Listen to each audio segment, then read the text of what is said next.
चलिए फिलहाल पर टीम में अगर देखा जाए तो बिल्ला सोरेन मौजूद है, टीम में मार्शल बोधरा मौजूद है, टीम में प्रधान टोडू मौजूद है।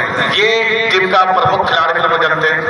आज छिपूस का गोल लेकिन फिर से बुधुमानी छोटे कल के पुतले खिलाड़ी। चलिए दरअसल की अगर बात की जाए तो मैन ऑफ द सीरीज के नाम को अपने नाम कर चुके हैं इसी ग्राउंड में, होम ग्राउंड में बुधुमानी चमचमाता रंजन शेखर को अपने नाम कर चुके हैं दरअसल बुधुमानी इस टूर्नामेंट में। चलिए फिलहाल चंदन ने आड़े पांव पर रखने का प्रयास, चंदन खड़वा और fantastic audience welcome to tournament. Many thanks a lot all listeners, all spectators attend to the program. Now players getting chance for what team try to hit but not such a moment and develop the ball outline goes to